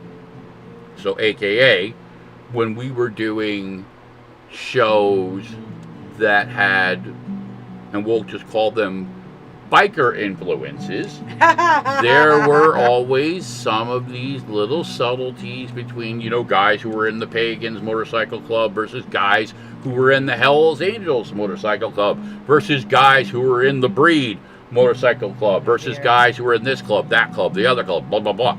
And it's a whole other layer of politics and this and that and all kinds of things. And it can sometimes make things difficult. It can sometimes make things downright fucking ugly and fucked up. At that point. Now, again, full disclosure, I know people, men and women, from a variety of different motorcycle clubs, okay? And again, I don't begrudge anybody else's opinion or perspective, but I personally know Hell's Angels, okay? And a lot of those guys, okay, are good people. A lot of those women are good people. They're family people. They work just like everybody else does. Okay, they're not crazy drug-dealing monstrosities. It's not all sons of anarchy. It's not all sons of anarchy. I also have friends in other motorcycle clubs, and unfortunately those motorcycle clubs, like Pagans and Breeds, they all don't get along together, unfortunately. So it makes it difficult, especially, again, when you're not part of that. And what it is referred to in motorcycle terms is we're considered civilians because we're not actually part of a club. We're not a prospect. But we still had those associations. I've known people in different motorcycle clubs since I was a child. My mother was friends with them. My mother's friends had friends of friends on top of friends all through my life. I've interacted with people at different levels within music as well too, having been on both ends of the spectrum, working, producing, promoting shows, and also as a guitar player playing on stage. We did a show, me, the monkey, when we were in Broken Past. we performed the Thanksgiving show for the Reading Motorcycle Club. Now, for anybody who knows, the Reading Motorcycle Club in Reading, PA is a very large, influential motorcycle club. They were great people. They were great hosts. It was an incredibly fun and beautiful time. And we were incredibly honored to have been asked. And we did. The night before Thanksgiving, we drove out there, played that show till like 1:30, 2 o'clock in the morning, and then drove all the way back home, okay, Thanksgiving morning, to pull that off. Wow. You know what I mean? So, yeah, a couple of those 4 o'clock in the morning, packing up the gear, you guys and then getting up 2 hours later to go to work. Yep. And Barb, you're right. Bikers, even some of the clubs do a lot more good than what people know. I've seen so many poker runs raise thousands of dollars for children's wards, for veterans, toy runs, all types of things. Women's shelters. I mean, the list is just absolutely ridiculous. And we've done shows with some named people who have been involved over the years that have supported many of our causes. Any of you who've checked out Tony's page and stuff like that, you'll see, guys like Brett Michaels and Zach Wild and a whole host of other people that, Tony has interacted or tattooed with at different levels over the years. Interacted with musically as well too. We have friends that have been in numerous different bands who come down at different times depending upon their schedules of touring to perform at many of the charity shows that we've done. Now granted, COVID has kind of changed a lot of those dynamics, so we're just starting to really kind of find a framework again to make these things work. It's difficult. Again, I don't want anybody to get sick. I don't want anybody to die anymore. But also in the same element, people need to live, so it's tough. It's a tough line. Yeah. Yeah, Barb. I've had people who've made those harsh judgments because of certain affiliations of things. And here's the thing, and whatever this is worth. I mean this in no offense to anybody. But if you're going to judge me because of such a one-dimensional element, then not only did you really not know me, but there's probably a good case to be made that there wasn't going to be a good context anyway. I hate to say that sometimes. Yeah. But, again, certain things are what they are. You know what I mean? And I don't go out of my way to try and force the context, but in the same instance, I'm at a point in my life where I'm not going to spin around in circles because other people are going to look at me and be like, oh, he's got long hair. Oh, he's got tattoos. Yeah, my teeth are fucked up. When I was younger, I boxed. I had my jaw broken so many goddamn times that forget about it.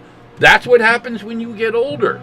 Yep. There's always what I mean? I'm not going to pretend. I'm not going to fucking, run around and hide in the goddamn sand. But also in the same instance, just because of the elements of these things doesn't mean that I'm a drug dealer. No. It doesn't mean that I go around beating people up or shooting people.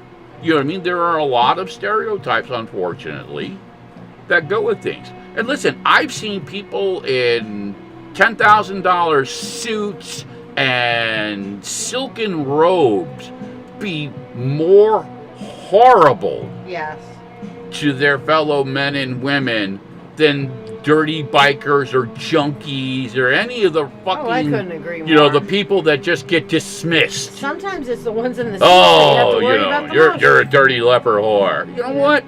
I've had better conversations. I have more trust in that element because they tend to be more real. They've already experienced such loss that when they come through it, that they actually understand. And Flash made a commentary about it, and I think it's a great one. They know how to shine. Okay? Mm-hmm. It's not an external element. It's an internal element. Everything else is just smoke and mirrors. It's bullshit. And it takes a lot of people, unfortunately, their entire lives, you know what I mean, to get that understanding. Well, I mean, listen, again, there are the trade-offs, Barb's like, but she does love the looks when this chick gets off the bike. Listen, I'm not going to lie. I'm okay when women want to objectify themselves. I'm perfectly okay with that. I will sit back and I will enjoy it and I will applaud you. Yes, I enjoy the way that looks too. Thank you.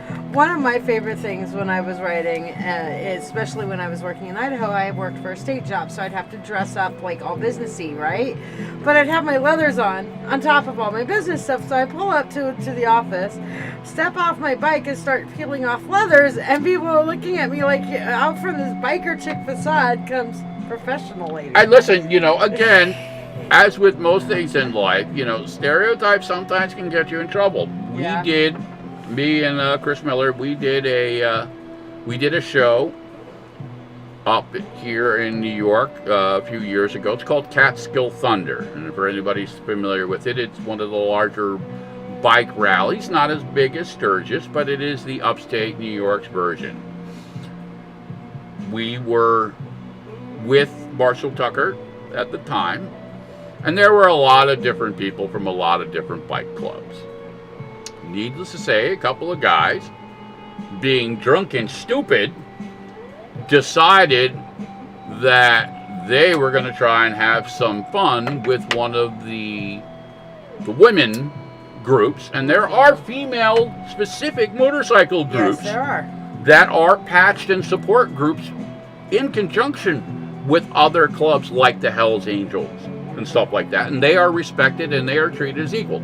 But long story short, these little drunken fucking college monkeys decided, hey, oh, look at these girls. They're probably lesbians. We can have some fun with them. Let's go show them our dicks.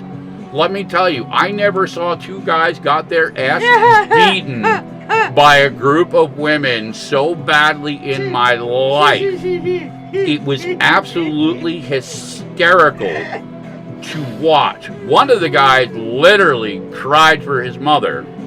Okay.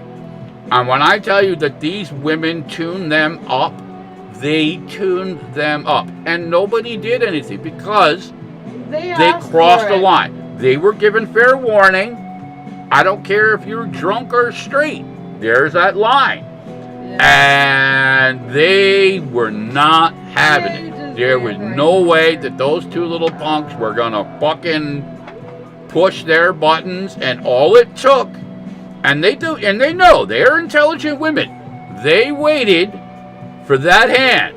Once physical contact was made, all bets are off. Yep. And that was it. And I mean, it was over fast. Wow. Very, very, very fast. That sounds like it was fun.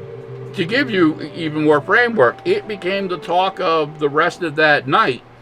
And, props, because no doubt, no woman should have to go through that, biker or otherwise. I agree. Now, again, it was because of the context of the situation, the type of people and everything, the environment. Barb, I'm sure you can relate to this element. There are certain differences within certain circles of things. There are certain elements that if you cross, AKA, if you go into a bar wearing colors that you shouldn't, okay, you done fucked up. Yeah. Okay, that's just the way it is. Same instance, and even more so, when you decide to try and take a liberty, especially a physical liberty, in a sexual framework, AKA trying to do one of Donald's, just grab him by the pussy. Let's not. Yeah, no, that's That falls in the... You just fucked up, S.A. You just fucked up. Yep. And, it happens, Now, granted, for every one of those great stories, there are 1,000 horrible stories about women being objectified, being abused, being taken advantage of, being manipulated. So, yeah, anytime I get a context framework where I can point it out, not just because it's the right thing, but also as a man and as a father, this is the only way that I believe that we can change some of the conditioned elements, because these are learned behaviors, okay? Men are taught to act this way. Okay, we are bred and conditioned, and not every man, but enough, especially within the cultural elements, that it needs to be broken there. That's where the pattern really needs to be kind of unwound. Yes. Is in how it is framed within a younger mentality. It creates, like, again, I'll use my son as the analogy. Even though with the experiences that he had because of his mother, he still respects women, okay? He still is a thoughtful and conscious human when it comes to the base elements of right and wrong. Honor, okay? Those elements, okay, came from my experiences seeing my father do exactly the opposite. So, in my particular case, it was breaking of that hereditary I really think element, done an awesome job changing that dynamic, because my father's father and his father's father and all the men straight on God down the fucking line all had that context. And there was a very, very obvious pattern of divorce, of dysfunction, alcoholism, depression, suicide. You've done an amazing job. These were all elements that repeated in different parts, but there was a consistent pattern that is passed on, unfortunately, generation to generation. One of our good friends, Ashley Hart, she and I and you have talked about the context, her being, a single parent as well too, that these generational, we call them sometimes generational curses. Or you like to call them generational conditionings. I call them generational conditioning. Thank you. Exactly. These are elements that are amplified. They are framed within the interactions with our parents and our close family members as children, because these things are reinforced. The patterns, the behaviors, we see them, we hear them, and they're repeated time and time again. Some of them are subtle, some of them are very blatant. I remember, as a 7-year-old kid, just being absolutely terrified of my father, having experienced firsthand not only him beating the shit out of me, but beating the shit out of my mother. Okay, so, certain things. Now, again, when I finally shifted, I overcompensated a bit. You know what I mean? I beat the shit out of him. Didn't make it right. It's not something that I'm proud of, but it took a long time to connect the dots about where those particular patterns came from. And, my mentality was, how in good conscience do I allow this not only to perpetuate, to continue, but how do I pass it on to my son? Yeah. You know what I mean? And that was really the dynamic for me, at least, as a parent, that shifted some of those old stereotypes. Mm-hmm. And that's all they are. They're stereotypes, not unlike Sons of Anarchy. Yeah. It's great storytelling to certain degrees, and there are some elements that are true. There are some elements they're dramatized, and they're a little played, obviously to keep it interesting. But yeah, PTSD definitely, is a universal concept, I think. There's many different levels and layers to it. But we all have gone through different energies. Flash talks about some of the elements of her experiences with her mother. You know what I mean? I had a lot of those experiences with my father. As I had with my parents. Right. I mean, and these elements, they're common. There's yes. The stories are different, but the theme is the same. The conditioning elements that go on from, dysfunctions from parent to child. And at some point, somebody has to be the breaker of those cycles. And I honestly think you've done an awesome job breaking it with Monkey. I feel, listen, I am glad because I look at him and I know I don't have to worry about certain elements of things. Yeah. So, even though, and like Barb, yeah, I grew up around the lifestyle. My son grew up around it, not as much, but I still wanted him to be able to experience it. But I also did it on the other side of the coin too. My son was the first within the men in my family on my father's side. I stopped the element of him being indoctrinated into the whole, Knights of Malta thing. So my son was the firstborn man on my father's side in 500 some fucking odd years that wasn't baptized and christened and everything like that. And I literally was excommunicated and banished for, going against, not only the church, but, generations of, patterns and, this was a family, and it's bullshit, you know what I mean? And I've looked into it over the years deeper just to understand, the elements of how they came into play. And, it just was layer upon layer of dysfunction. And, and again, there are elements, again, that, you can trace generationally. Shannon, mentions, she broke the physical abuse pattern as she worked through her issues. She found out her dad was physically and mentally abused by her grandmother. The problem I have is spoil, yell, don't hit. I have a hard time with discipline. I never want my son to feel in love. It's a work in progress, a lot of parent training. Yeah, I'm absolutely with you on that. It is difficult. I do not believe in the abusive end of it. That I don't think works. I think it's problematic at best. You know what I mean? You might get a temporary kind of adaptation. You'll get somebody who will obey based not, in fear. The way I obeyed it my doesn't parents, work. I obeyed based in fear. I try and find a context. You set lines, that there has to be consequences for certain types of behaviors and actions. But I also believe that the best way is creating, an exchange element. That, with this comes that.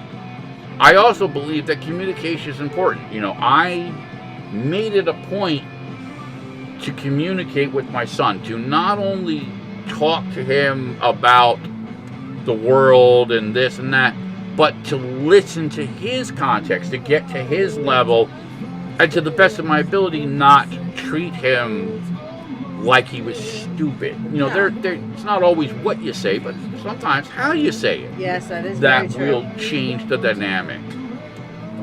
And it's not, it's always it's an ever-changing variable. Especially as they get older, personalities will develop. You always have your external elements, your variables there. Things change, this, that, the other thing. So you're always trying to, shift and adapt based on what's going on. I had to go through a really hard twist with it when, his mother went off the fucking deep end.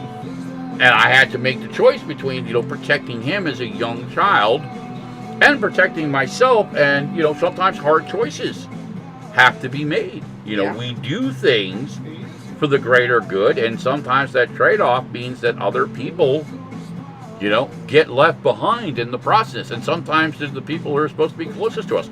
I had to cut my father off. I had to cut a lot of people off in my life when I decided that it was more important to be a parent than anything else.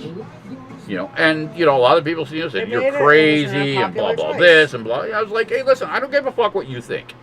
This is where I'm happy. And especially now, this is the blessing for me, at least. And again, why, I wanted to frame it within, the first podcast of the year. Despite everything that went with it and, some of the bads, I look at him and I look at the bond that we have. I look at the man that he's become. And it's worth it. You know what I mean? I have a real element of not only pride, not only love, but hope. You know what I mean? That yes, we can change the dynamic. We can make things different. we can teach our children, as the song so famously says. We just have to, again, it's a bit of a difficult dance sometimes, honestly, and we'll pay some dues, but it's worth it. Yeah. I mean, he is a remarkable young man. Truly. Yeah, and again, kind of like with some of the side conversation that's going on with Shannon and yeah, the elements of that kind of fine line. I know with my father, the heavy hand just made me less respectful of it, because it was obviously, based in his drunken anger. You know what I mean? And that's where it gets, a little bit tricky. You know what I mean? We look at things as adults and we forget the context and the perspective of a child, even if it's our own child, and even more so because we'll tend to be overprotective. We'll overreact because, and I like to talk about this a lot redundantly, we are emotionally compromised. Yeah. There are certain elements. You can say whatever the fuck you want to me, pretty much, and I'll just be like, yeah, whatever. You fuck with my kid, I am a whole different beast. Completely irrational, emotional, defensive. Oh yeah, I own it. Fuck with my kid, all bets are off. And you know what? Anybody fucks with you, Monkey gets the same way. Yeah, he and I have this very... And both of you guys would... I've seen him in mode. It's absolutely fucking hysterical. Yeah. You know what I mean? But it's also beautiful. Again, it reflects, to different degrees, for us, the bond that we have and the journey that we've shared together. I love him incredibly. You know what I mean? We fuck with each other. Again, he's not a little kid anymore. So, there'll be moments he'll be like, fuck you, old man. I'll be like, really? I didn't know you were that kind of guy. He's like, oh, why you gotta get weird on me, Dad? And I'm like, because I'm your dad. Said, fuck you, old man. It's my prerogative. I paid my dues. That's why I'm fucking gray, by the way. So you're going to have to deal with a little bit of sarcasm. And then, by the way, little boy, come out of the closet. And then he gets all pissed off. I'm not in the closet! It's like, but maybe you are. Maybe you are. He's going to come back and he's going to listen to this. He's going to freak out. He's going to be like, Dad, really? Well, no, because listen, again, in fairness and in his defense, you know what I mean, he's really been great all of his life in regards to being open-minded to other people's things. Like, it doesn't freak him out when somebody, is gay or somebody believes in this. He's just like, okay, cool. Tell me about what your thing is. Yeah. Now, he also, too, he has a little bit of the Brooklyn. Don't ever pull your dick out within, 6 inches of him, because you will get punched. And if you turn around and try to get dogmatic on him, if you try and get dogmatic with him, he will destroy your universe. He will pull science, and he will burn you with it. And I've seen him do it. I watched him literally eviscerate mentally and emotionally a Jehovah's Witness. It wasn't pretty. I'm not going to lie. Smart. It was just kind of one of those like, wow, holy shit. This kid is way smarter than I gave him credit for. Yeah. And again, but listen, again, sometimes it's about context. This particular Jehovah's Witness just would not stop and just kept making really off-color commentary because, the music the kids were listening to and stuff like that. And in my opinion, the context of the situation, the guy was being a bully. He was using the framework of religion to try and bully younger people into his perspective.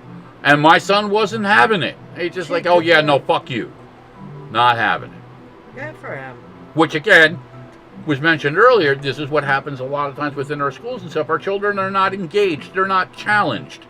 All right, when our 5-year-old children are smarter than their fucking teachers, we have a problem. Yes. And that's not to say all teachers.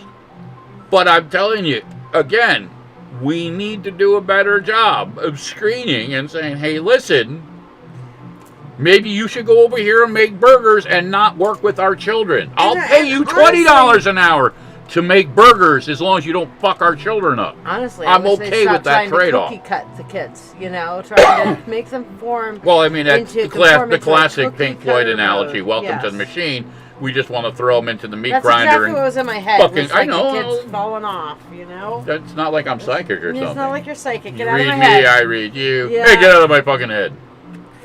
But yes, you know, and it is. These are all, you know, they were trying to do it to my generation. They're trying to do it to monkeys. It happens every generation. Yeah. It's part of the control. Let's try to make mechanism. all of our kids conform. Shannon, I'm glad to hear that I was my school board's nightmare as well, too. And some of it was amazing. Like when we did the project graduation, I can't tell you the number of parents that really just wanted it to be a drunk fest so they could relive their fucking regretful childhoods that they didn't have, or whatever the fuck it was. And I was like, no, this is for our kids, not for you. Wow. You know what I mean? And you know, it's funny because a lot of times, and Shannon, maybe you can relate to this, they're used to just dealing with, I guess, these fucked up elements. So when a strong, active parent actually shows up and it's like, hey, yeah, no, fuck you, we're not doing this stupidity shit. You know, they're like, you know, they're like a flock of seagulls. They're just all flapping around like, oh. You know, and, you know, listen, it is what it is to certain degrees. You know, if we don't engage, if we do not take at least some of the fucking responsibility, they're just going to do what they're going to do anyway. Yeah. You know, and Sheila's like, yeah, school board in Texas learned I read all the laws and will bring witnesses and representation. You know, that's good. Listen, there is a case to be made that we have to be engaged. Yep. Okay, we can't just say, oh, well, it'll work out. No, it doesn't always work out. No, you have to be involved. You have to get up. You have to say something. Listen, you know, Monica says she told her husband, no wonder why the kids aren't learning. Their school board is a bunch of dumbasses. Yeah. You know, there is a framework, a case to be made. Like, why are we spending all this money? And I don't begrudge anybody making a living. But, you know, again, when we're spending all this money on these boards of educations and these administrative positions, when, you know, we don't have money for lunches or books, or, and I hate to say this, I don't have anything against athletics, but when a school system spends more money for cheerleading than it does for science or reading, I have a fucking problem with it. Yep. I don't have a problem paying taxes to help any school. I don't have a problem paying taxes to help people in need. I do have a problem paying taxes for people to act stupid and bring out their own personal dysfunctions because they think Kurt Vonnegut somehow is an incarnation of the devil. Fuck you, that's literature. I don't want to hear any more shit about burning books. Okay? If you can't handle your family to the degree that you can't screen your children, if you don't want your child to read it, that's fine, but you don't have a right to tell anybody else's children. Knowledge is power, okay? You don't get to just scrub shit because you don't like it, because it somehow offends your twisted reality. And don't get me started about this critical race theory insanity. We're not even going to go there. Yeah, you know, Shannon says, you know, $200K for a superintendent who's basically an accountant, and probably a shitty accountant too. Okay, because I've seen some of the elements, and, you know, I had to call out our PTA. You know, our PTA had thousands of dollars that was just sitting in one of the parents' some type of investment fund where they were collecting interest on it, and it had been sitting in there for over 10 years. And I was just like, these kids already graduated and move on. Why is this fucking money sitting here? And long story short, it's because somebody else was making a nice little profit off of it at the expense of our children. So yeah, you know, there are plenty of things to poke at and take a look at, and seems like a common element, you know. Yeah, I know, like teachers want the parents to supply the teacher supplies. I have sympathy for teachers. Don't get me wrong. That's one of those double-edged elements.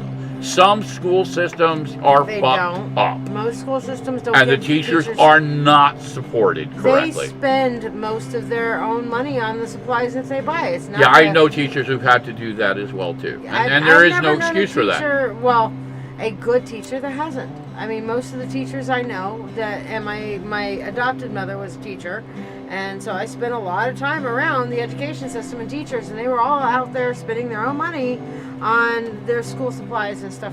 Listen, I remember as a kid, my mother was active in the PTA as well too. I remember doing like the cereal box fundraiser drives, where we'd collect the box tops from the cereals, and we would do whatever we had to do, and that's how my elementary school was able to build a swing set, was because the parents got together and actually raised the money to do it. You know what I mean? Yeah. I mean, I remember... And Michelle, you're right. Sheila says it, yeah. Some people should not be teachers. They're fucking horrible. Mm-hmm. I remember when I was in school, they did a box top thing. You could win a bunch of box tops with Albertsons. And you collected enough box tops from these different products, you could get an Apple computer school lab. And boy, did we bust ass getting all those box tops. And our school got a Apple IIe computer lab. You remember those, the Apple IIe? Yeah, Shannon makes a great point. Preparing the kids for the workforce or higher learning, there are things that are not acceptable in the workforce but are in school. So yes, there is a disconnect. I absolutely agree. Some of that, I think, unfortunately, is systemic. It is a carryover from elements of our culture. I was going to put some of these memes up, but I just decided against it because I know it's a trigger for some people. But, there's a problem when we glorify elements like 16 and pregnant. You know what I mean? There's a problem when we glorify dysfunction and we glorify elements of just such off-the-wall behavior elements. Like, I'm sorry, and South Park did a spoof on this, and I think it was dead on.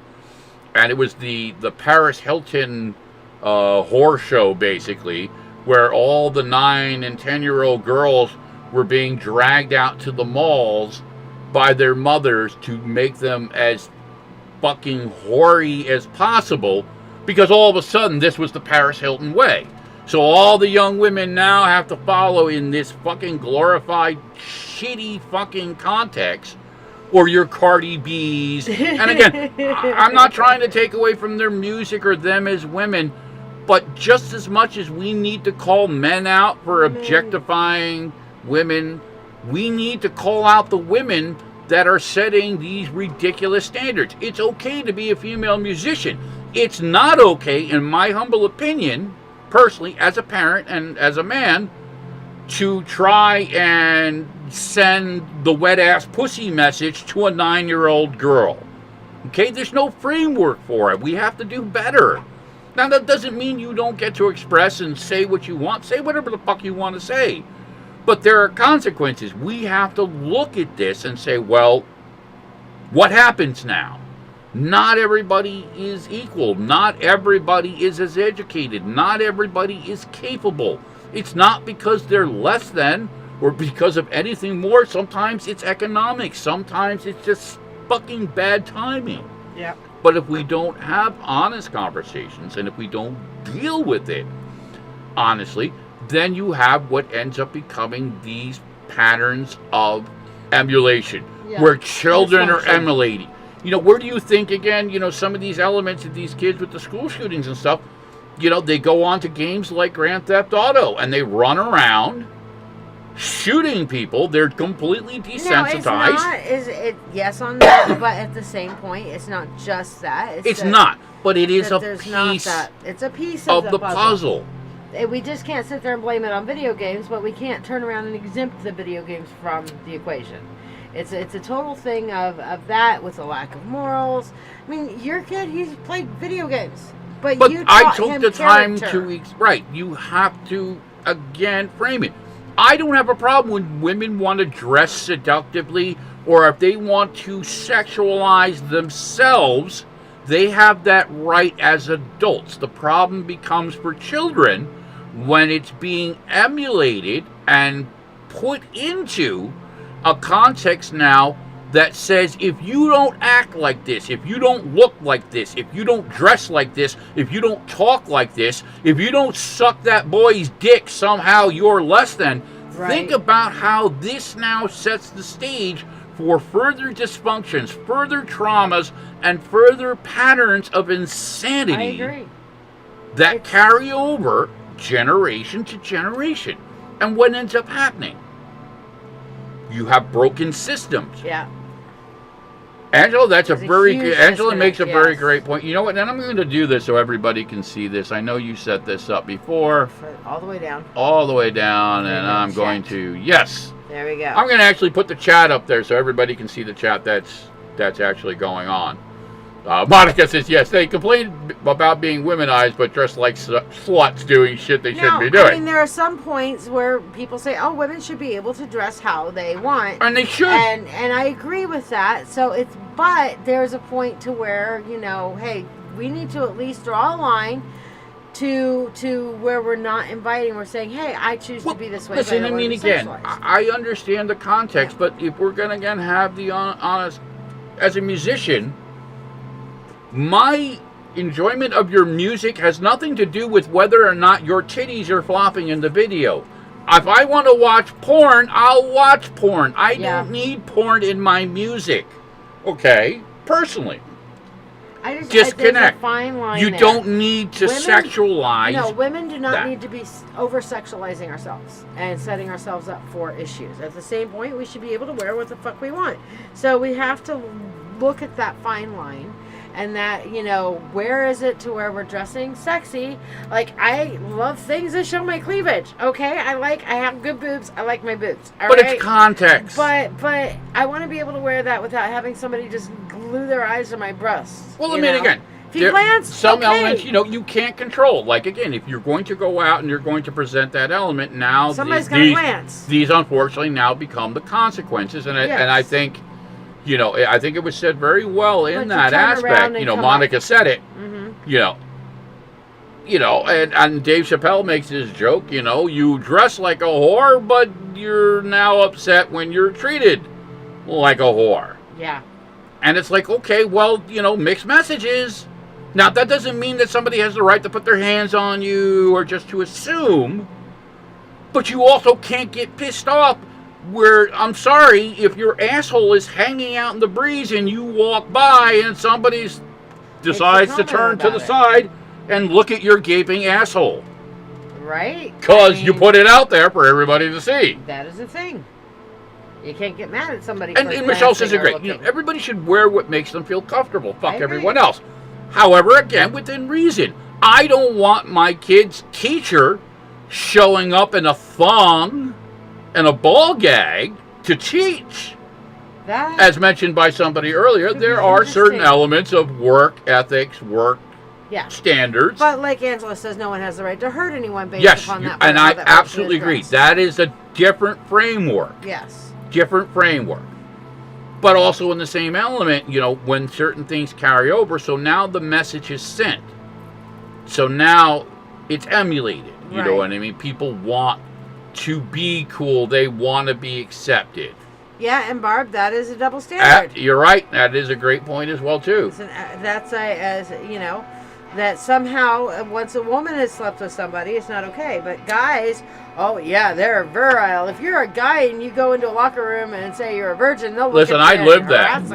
When I was younger, I was dating a woman who was literally 3 times my age.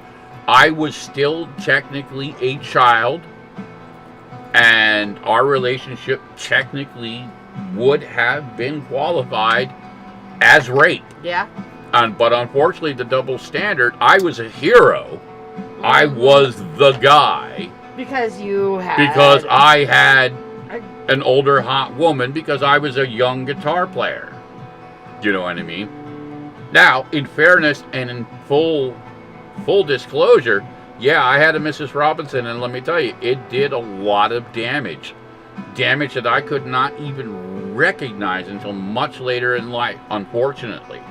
I learned a lot, and I can't say that it was all bad, because, you know, most times these things are double-edged. They cut both ways. You know, there'll be good elements, there'll be bad elements. So you take them for what they are, you try and put them in context. But also, too, in the same double standard, I would have lost my fucking mind had that been my son. I raised my son differently. Unfortunately, the environment I grew in, that was acceptable. And it was encouraged. It was a different time. It was a different time period, different context. Doesn't make it right. But these are the things, again, that I believe we need to keep talking about, because we can change the dynamic. We can make a difference, even if it's just a little bit here, a little bit there. You plant a seed, that seed grows, it bears fruit. More seeds come from that.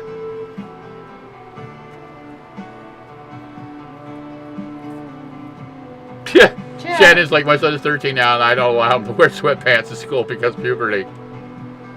Yeah, listen, you know, again, there are certain elements of things that are what they are, you know, especially with young people, you know, and I always recommend, this is what I always tell when people ask me, you know, do the best that you can. Try and get back down to, you know, your kids' level. Try and understand them. Really, try. Okay? And even if that means that, you know, you have to, you know, fake it to some degrees, it's better in the long run. Especially if you really want to have that connection. Okay? It has to be a two-way street. That doesn't mean that you just fold and let them get away whatever the fuck they want to do. Sometimes we have to be the parent. Sometimes we have to draw the line and say, yeah, no, this is fucking stupid. I'm sorry. You can be pissed off at me, but this is for your own good. It has to be balanced, however. Again, just like any other human interaction, they have feelings, they have emotions, they have thoughts, they have fears, they have all the same things that everyone else does.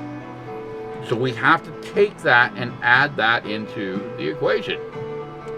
Hello, Sister Suzanne. It's great to see you. Hello, Suzanne. Have you brought me vanilla? Where's my vanilla? Where is it? I want it. I want it now. No vanilla, no entrance. For some reason, these kids want to grow up a lot faster. Yeah. Yeah, I think that, again, is reflective of cultural and, you know, just generic elements where the world is going. But I also think that kids are wanting to grow up a little faster themselves because they are very intelligent and they have a lot more access to information now than they used to. So they are growing up quickly.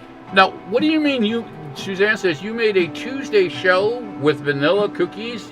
You must explain. I knew not what you talk of. A Tuesday show? There was a show that you put on that I missed? Where the I didn't get an invite? What's going on here? The fuck? You forgot about the wolf? You made cookies? You made cookies and didn't bring us any. You are evil. The monkey shall come and punish you. Party foul! See? Where are the fucking cookies? To punish you. Saving something for later. Oh, sorry. I had to have some actual. Yeah.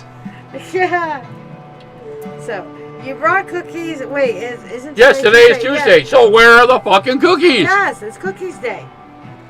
Hey, Becca. No, we're just, Pixar didn't happen. Yeah, Pixar didn't happen. I agree. You can have the stool if you want. No, for those of you that, Suzanne is actually a very good friend of ours. She's actually been very inspirational in many of the elements that go on. And, you know, we all have to juggle our worlds and stuff, but it is always great when she comes around and brings that little bit of crazy energy that I crave. Yes, I crave the artificial vanilla. Oh wait, you know what? I have something just special for you because you missed it and you weren't here. This is just for you. I think you will appreciate this. Just for you, Suzanne. After a violent night of fisting, Ernie inhales the pungent aroma of his own insides. I think this is kind of how the whole artificial vanilla thing maybe would have played out. But this is how they interpret it on Sesame Street. Yes. Ernie gets a good whiff. Yes, that's fucked up. How fucked up is fucked up is fucked up is fucked up. Yes, I use fucked up language, I use profanity, I use all kinds of weird shit because I believe sometimes it carries the message better. And yeah, listen, I've seen it. Michelle talks about her daughter was bullied for having rips in her jeans. I've seen some insane shit in my day, and, you know, again, when people say, well, why are the kids? Well, you know, we're doing it to them. Yeah, you know, the other end of it, yet when you went to pick her up, maybe he's talking to a student wearing a mini skirt and hooker heels. Yes. Yes, the unfortunate double standard. See, now me personally, and I understand for women it's not as easy. I'm the fucking kind of guy, and I've done this. I've called other men out on that type of shit. I'm old school Brooklyn. Like, I'll tell you right to your fucking face, especially if it's a kid that I know, and be like, fuck you. No. You are not playing that. I've done it in clubs. I've seen guys try and pull some really crazy shit at shows, thinking they're going to take advantage of some drunken young women and stuff like that. And I've actually gotten into physical fights because of those elements. Now, again, I do not condone, or let me rephrase this, I'm not promoting elements of violence. However, given the choice, okay, and using context of the situation, on the A side, scumbag asshole's going to take advantage of a drunken young woman because she decided to come out to the show and drank a little bit too much. Or B, step up, call the motherfucker out, and I think we all know how this goes. A lot of times men, especially if you interfere with them trying to conquer on a piece of pussy, they become emboldened. They all of a sudden become tough guys, especially when they got a little bit of that liquid courage in you. But this wolf doesn't play that. So given the options of just fucking apathetically standing by, being like, okay, that's not my problem. Yeah, no, fuck you. Okay? It is wrong. And I encourage men everywhere, when you see it, call it out. Don't be afraid. It's the right thing to do. Okay? So, yes, sometimes that might mean that things get a little bit weird. I've had my nose broken. I've had my jaw broken. I've had teeth knocked out. I've broken my hand. I've also tuned some motherfuckers up in the day, and I'd like to believe that in the lesser of the two evils, that was worth it versus potentially allowing somebody to get raped or worse. And it happens just that quickly. Unfortunately, some of you maybe have to experience it yourselves, and again, you know, I don't want to go digging into the deep trauma stuff because I want to end this on a positive note. However, again, in the real world, if we're going to be honest, there are bad people who do bad things, and the only thing that stands against that are those of us who not only know the difference, but are willing to stand for it. So I encourage you all, stand where you can, Yes. It's okay if you can't.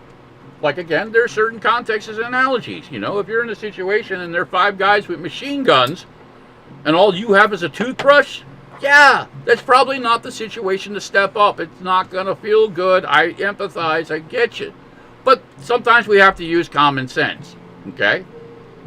On the flip side, however, if you're in a group of people and you see a guy physically assaulting a woman, don't stand there and videotape it on your fucking phone, okay?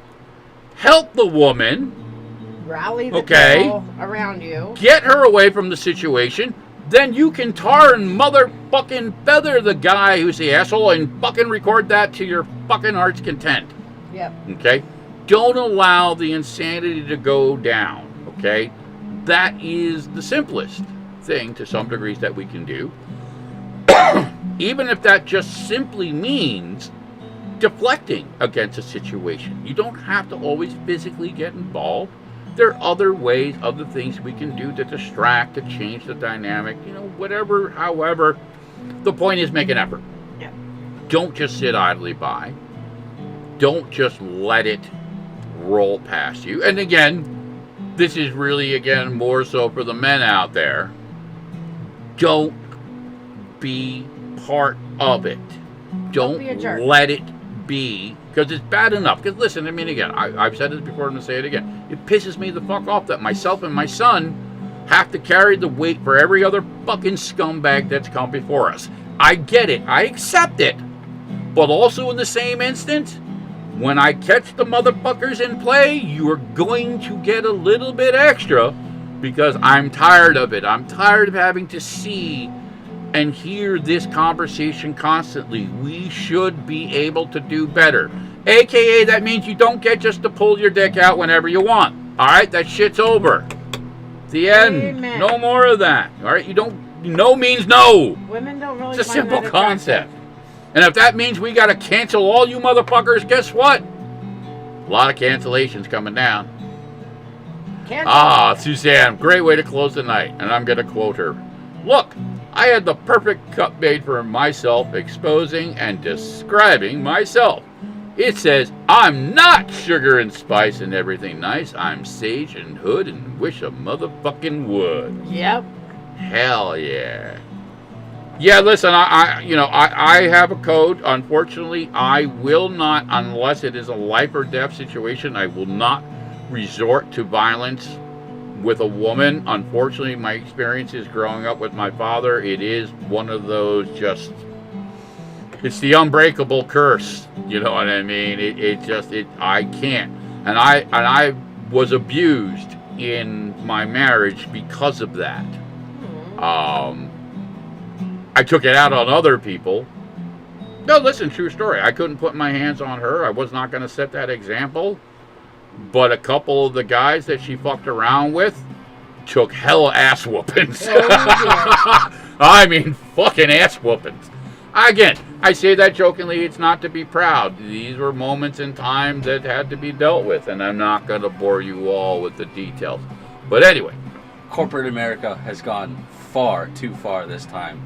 They have ruined the sanctity of mac and cheese. Yes, You're not even getting to taste it. No, I threw it out. Been file 13. It is a concoction most foul and nuclear. Well, I think we should share this with everybody else out there. Yeah. Okay. All right, here's your public service message. We made the mistake. We went to, where was it? BJ's. Which is kind of like a Costco or Which is like a Costco or Sam's Club.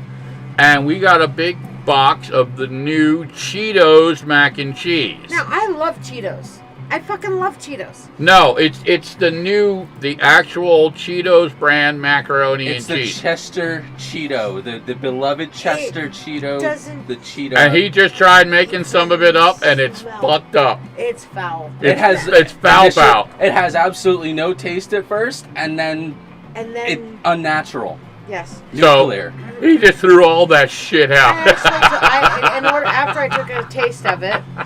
Because that's why I went downstairs. I took a taste of it, and I asked Corey, have you tried it? He's like, yeah. Both Corey and I looked at each other and were like, this is not right. Both Corey and I were like, do we have COVID? Because this has no taste. Now, again, we're going a little bit deeper than I usually do, but this is, how the fuck do you fuck up macaroni and cheese? Very careful. I mean, if there is, and so, anyway, I tried this. Peanut butter sandwiches, macaroni and cheese, come on, man, really? It's really bad.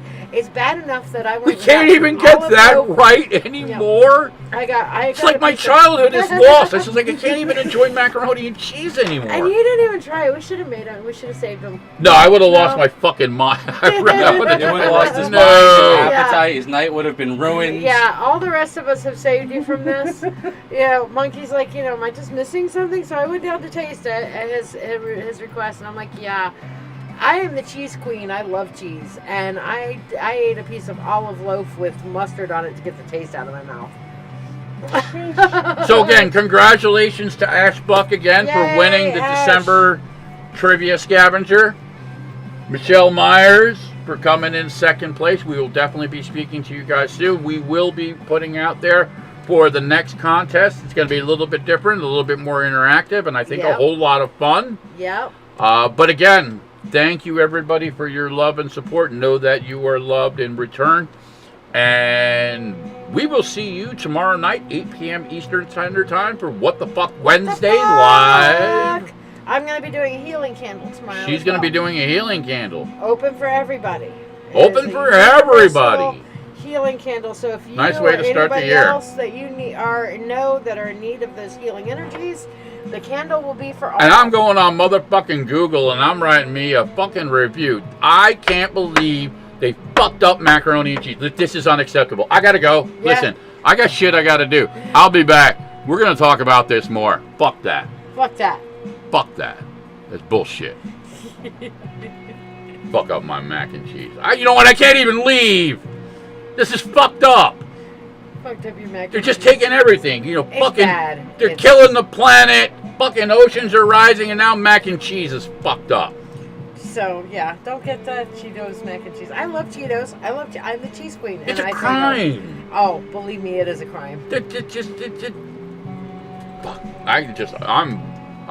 I'm upset. Hey, at least you I'm didn't hurt. taste it. I'm traumatized. I need to do some shadow work. I gotta go. I love you all. We're out. Bye. Fuck Cheetos mac and cheese. I'm coming for you motherfuckers. That's right. You're gonna get canceled now. To do my part. I'm gonna It's not write a fair. letter.